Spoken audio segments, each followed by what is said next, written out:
जय गुरु जी, शुक्राना गुरु जी, अनंतम अनंतम शुक्राना गुरु जी। गुरु जी के चरणों में कोटि कोटि प्रणाम। गुरु जी की प्यारी प्यारी संगत को जय गुरु जी। संगत जी, गुरु जी हमारे बहुत प्यारे हैं और गुरु जी हमारे प्रैक्टिकल गुरु हैं। गुरु जी कहते हैं कि मैं तुम सभी संगत को वहमों से निकालने आया हूँ, क्योंकि तुम लोग बहुत हर बात में, छोटी छोटी बातों में बहुत वहम करते हो।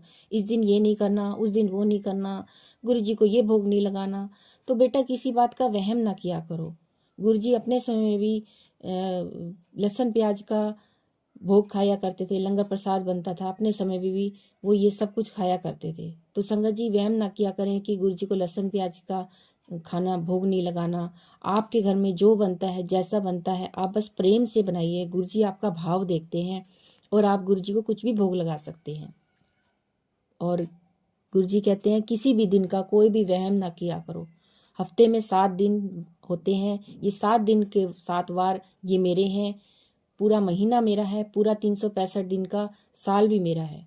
तो फिर मैं किस दिन में मौजूद नहीं हूँ, ये आप बताइए। तो सारे दिन तो मेरे हैं, तो वहम किस बात का करना, इस दिन ये नहीं करना, उस दिन वो नहीं करना, शाम के टाइम ये है वो है। तो गुरु जी कहते हैं संगत जी, वहम ना करें। सिर्फ और सिर्फ गुरु जी का ध्यान करके कोई भी काम करना है, नाम सिमरन करिए, गुरु जी का मंत्र जाप करिए और अपना काम शुरू करिए।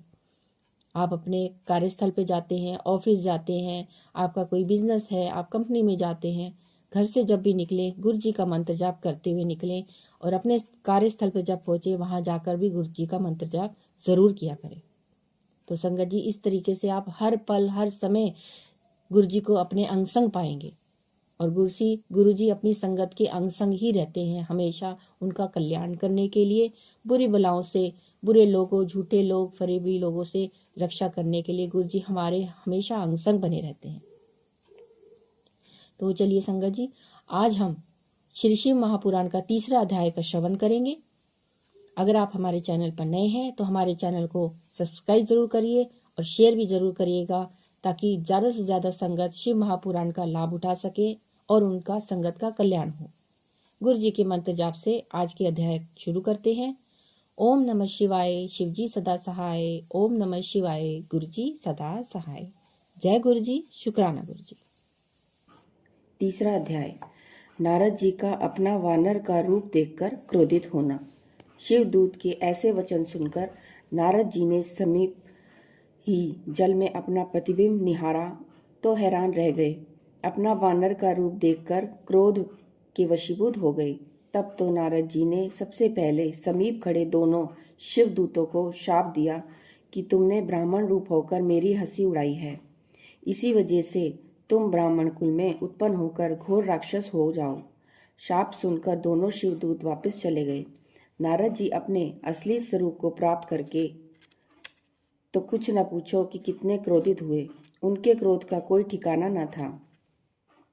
उन्होंने अपने हृदय में निश्चय किया कि आज तो मैं विष्णु को शाप दे दूंगा या फिर अपने शरीर का त्याग कर दूंगा। ऐसा दृढ़ निश्चय करके जब नारद जी विष्णु लोक में भगवान विष्णु के पास पहुंचे तो उन्होंने भगवान को शिव मोहिनी के पास बैठा देखा। नारद जी को आते हुए देखकर विष्णु जी ने नारद जी से कहा कि कहिए ऋषिराज, आज तो आप बहुत दुखी प्रतीत हो रहे हैं। भगवान विष्णु जी के ऐसे वचनों ने नारद जी की क्रोधाग्नि में घी का कार्य किया। नारद जी क्रोध कर अहंकार सहित बोले, नारायण, आप बड़े छलिए हो। अमृत बांटते समय मोहिनी रूप धरकर दैत्यों के साथ छल करके मदिरा का पान कराया और उनसे अमृत कलश छीन लिया। जालंधर के साथ छल करके उसकी स्त्री के सतीत्व को डिगा दिया और भोले शंकर को विष का पान कराया। स्वयं मणि तथा लक्ष्मी को ले गया। भगवान श्री शिव जी ने तुमको सबसे बड़ा बताकर अत्यंत भूल की है। तुमने सर्वश्रेष्ठ होने के अहंकार वश ये सब अनर्थ किया है। तुम हर तरह से स्वतंत्र हो तथा यह भी जानते हो कि आपको दंड देने वाला कोई नहीं है। आज मैं तुमको घोर श्राप देता हूँ कि जो कदापि असत्य नहीं होगा। तुमने मनुष्य रूप होकर मुझे अपमानित किया है। इसी रूप में तुम राजा होगे तथा स्त्री वियोग में मेरी ही भांति विरह पीड़ा भुगतोगे। तुमने बानर का रूप में मेरी हंसी उड़ाई है। ये ही बानर उस समय तुम्हारी सहायता करेंगे। इस प्रकार नारद जी ने विष्णु भगवान को श्राप देकर अपना क्रोध शांत किया। नारद जी का श्राप सुनकर भगवान मंद मंद मुस्कुराते रहे। भगवान शिव की ऐसी इच्छा जानकर उन्होंने श्राप को ग्रहण किया। अपनी माया से उसी समय नारद जी को मुक्त किया। माया से रहित होते ही माया रूपी विश्व मोहिनी वहां से अदृश्य हो गई। तब तो नारद जी को अंतरात्मा द्वारा ज्ञान हुआ कि वे अपने मन में बहुत पछताने लगे कि ये मैंने क्या किया। मैंने काम के वशीभूत होकर त्रिलोकपति को ही श्राप दे डाला। अहंकारवश अपना खुद ही यश गान किया। फिर तो नारद जी हरि के चरणों में गिरकर क्षमा याचना करने लगे। हे प्रभु, मुझे क्षमा करो। मैंने भगवान त्रिलोचन की माया के वशीभूत होकर यह अनर्थ किया है। मुझे इस पाप से मुक्ति का कोई उपाय बताकर इस दास पर कृपा दृष्टि कीजिए।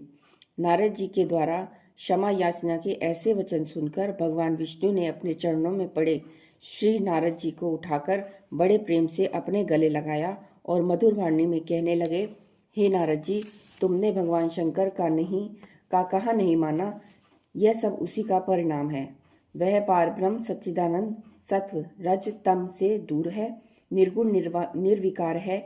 उन्हीं के वरदान से मैं सर्वश्रेष्ठ बना हूँ। इसलिए हे नारद, तुम भगवान श्री शिव जी का ध्यान करो। मेरा उनसे अत्यंत प्रेम है। शिव भक्त मेरा अत्यंत प्रिय होता है। शिवद्रोही मुझे सपने में भी नहीं पा सकता। इसलिए तुम भगवान शंकर जी को अपने हृदय में स्थान देकर उनकी नगरी काशीपुर चले जाओ। वहां जाकर समस्त संशय का त्याग करके श्री शिव की उपासना करो। उन्हीं के गुणवानुवाद का बखान करो। शिव नाम के स्तोत्र का प्रेम पाठ करो। तुम्हारे समस्त पाप नष्ट होंगे। काशीपुरी में त्रिनेत्री भगवान शंकर जी के दर्शन करने के पश्चात अपने पितामह ब्रह्मा जी के निकट जाकर भगवान शंकर के नाम की महिमा को जानो, क्योंकि चतुर्मुखी भगवान जी ब्रह्मा जी भगवान शंकर जी के अनन्य भक्त हैं। श्री सूत जी बोले, ऐसा कहकर भगवान श्री विष्णु अंतर्ध्यान हो गए। तब श्री नारद जी वहां से काशीपुरी को प्रस्थान कर गए। मार्ग में उन्हें उनके द्वारा शापित वे दोनों दूतों शिवदूत भी मिले। उन्होंने नारद जी के चरणों में गिरकर क्षमा मांगी। उनकी प्रार्थना को सुनकर नारद जी बोले, रुद्रगणों, श्री शंकर जी की योग माया से भ्रमित होकर मैंने ऐसा अनर्थ किया है, लेकिन मेरा वचन कभी खाली नहीं जाता। तुम्हें श्राप तो भोगना ही पड़ेगा। तुम दोनों मुनि वीर्य द्वारा एक राक्षसी के द्वारा जन्म पाओगे। तुम भगवान शंकर के परम भक्त और प्रतापी होंगे। समस्त सृष्टि पर तुम्हारा अधिकार होगा। अनेकों साल सुख भोगने के पश्चात भगवान विष्णु ने अपने दूसरे रूप में आकर तुम्हें मुक्ति प्रदान करेंगे। ऐसा कहकर नारद जी श्री ब्रह्मा जी के पास जाकर प्रार्थना करने लगे, हे प्रभु, भगवान श्री विष्णु की कथा तो आपने मुझे सुना दी। अब मुझे भगवान शंकर जी के अनेक चरित्रों को सुनने की तीव्र लालसा है। मैं यह जानना चाहता हूँ कि सदाशिव सृष्टि के अतिरिक्त किस रूप में आते हैं, सृष्टि के मध्य में उनकी क्या लीला होती है, तथा सृष्टि के अंत में अर्थात सृष्टि के प्रलय काल में वह सदाशिव महेश्वर कहाँ पर निवास करते हैं और प्रसन्न होकर अपने भक्तों को क्या देते हैं, तथा भगवान शिव किस प्रकार शीघ्र प्रसन्न होते हैं, तथा सभी चरित्रों का विस्तृत वर्णन मुझको सुनाइए, जिससे मेरा इस भव सागर से कल्याण हो जाए। जय गुरु जी। शुक्राना गुरु जी। संगत जी, शिव महापुराण का तीसरा अध्याय यहाँ समाप्त होता है। तो संगत जी, आप ये महाशिव पुराण का हर रोज इसी तरह से श्रवण करते रहिए और ज़्यादा से ज़्यादा संगत के साथ ये शेयर करते रहिए। संगत जी, यहाँ शेयर करने का कोई पैसा नहीं लगता, सिर्फ और सिर्फ आपको गुरु जी की ब्लेसिंग ही मिलनी है, और वो भी बहुत, जिसका कोई अंत ही नहीं है। पता नहीं गुरु जी किस रूप में किसका कल्याण करना चाहते हैं, कोई नहीं कह सकता। सिर्फ आपको आगे ज़रूरतमंद संगत को शेयर करना है। संगत जी, ये व्हाट्सएप एक ऐसा है, यहाँ तो ना किसी का कोई सब्सक्राइब करने की ज़रूरत है, ना ही आपको कोई मेंबरशिप लेने की ज़रूरत है। शेयर करने का कोई पैसा नहीं लगता। आप कोई गुरु जी ने ये एक सेवा बख्शी है, तो आप इस सेवा को सिर मत्थे लगाकर आगे संगत तक ज़रूर शेयर करें। तो आगे का चौथा अध्याय संगत जी हम कल श्रवण करेंगे। तो गुरु जी के मंत्र जाप से हम इस अध्याय का समापन करते हैं। और संगत जी, गुरु जी, महाशिव पुराण पढ़ते समय अगर मुझसे कोई गलती हुई हो तो संगत जी मुझे माफ़ करें, गुरु जी मुझे माफ़ करें। चलिए संगत जी मंत्र जाप करेंगे।